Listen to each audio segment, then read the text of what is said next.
After the completion of his 2013 picture The Wolf of Wall Street, director Martin Scorsese was presented with the opportunity to make two pictures: his decades in the making passion project Silence, which had now been cleared of a lengthy legal problem, or The Irishman, the gangster movie that would reunite him with his former muse Robert De Niro. He chose to make Silence first, and after the movie finished production and promotion, he immediately began work on The Irishman in 2017. And after the longest shoot of his career at 106 days, the movie has now finished filming and is currently in post-production, set for release in late 2019. So what's next for Scorsese? It was known for a long time that after The Wolf of Wall Street he would be making Silence and The Irishman, and putting aside documentaries, TV projects and producer roles, this is the first time in around 5 years that Scorsese fans have no idea what project he has lined up next. It could be anything. It's an exciting time. One thing we know for sure it isn't going to be is the Frank Sinatra biopic that Scorsese has wanted to make for a long time. He wanted to make this film showing the dark side of Sinatra's life, like his connection to organised crime as well as all the good stuff. But the Sinatra family were unwilling to let Scorsese make a warts and all biopic of his life, and refused to give Scorsese the necessary rights for him to make the film the way he wanted. And in 2017, Scorsese was finally resigned to the fact that he wouldn't be able to make the movie his way, and thus he wouldn't make it, and so now the project is dead. Although he did add if the Sinatra family changed their output, he would jump right back onto the saddle.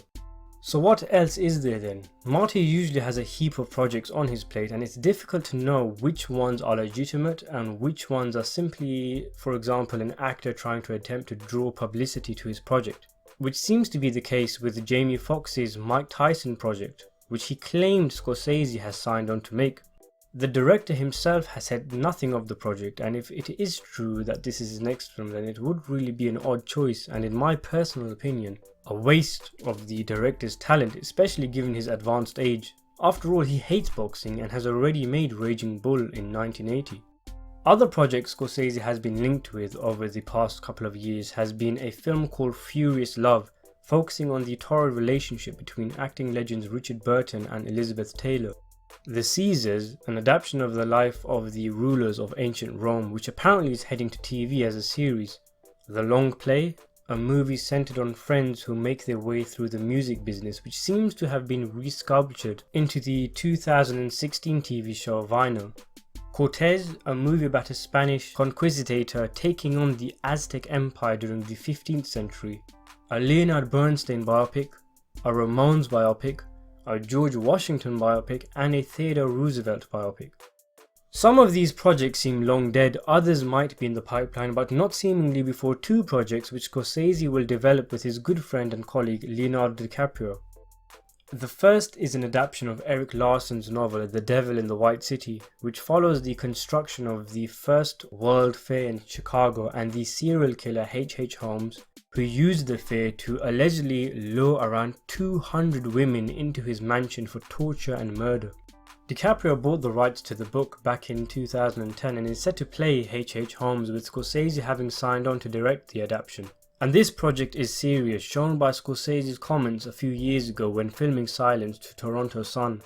He said, "Right now there is a script being worked on. One of the things I had to stop for the past 6 months was my meetings on that script. They want me to start again in January and see if we can find a way, because it's an extraordinary story." Clearly, as the man himself has spoken about it and the script is being actively worked on, this film seems the most likely to be made out of the numerous projects Scorsese has lined up. Given the events in the film, namely the construction of the World's Fair and H.H. Holmes' murder castle, plus the fact that it is a period piece, you'd think that pre-production of the film would take a while and it would be a few years before we ever see this project on screen. In the meantime then, there seems to be another project DiCaprio and Scorsese are eyeing up. Variety have reported that whilst preparations are made for the complex shoot of Devil in the White City, Scorsese will use the time to film another film, an adaptation of the true crime thriller Killers of the Flower Moon, an American murder mystery which involved FBI founder J. Edgar Hoover. Imperative Entertainment bought the rights to the book, and Scorsese's longtime producer-designer Dante Ferretti said that Scorsese hoped to start shooting in spring 2018, immediately after the filming of The Irishman. That was back when The Irishman was supposed to have started filming in around January 2018, but of course actually started filming over half a year later. So perhaps this means that whenever post-production of The Irishman finishes, which won't be for around a year at least you think, Scorsese and co will start work on Flower Moon straight away. Either way, at the moment it looks concrete that Scorsese will once again work with Leonardo DiCaprio on his next project, which will either be Devil in the White City or Killers of the Flower Moon. The duo have previously worked together 5 times, from Gangs of New York to The Wolf of Wall Street. Thanks for watching.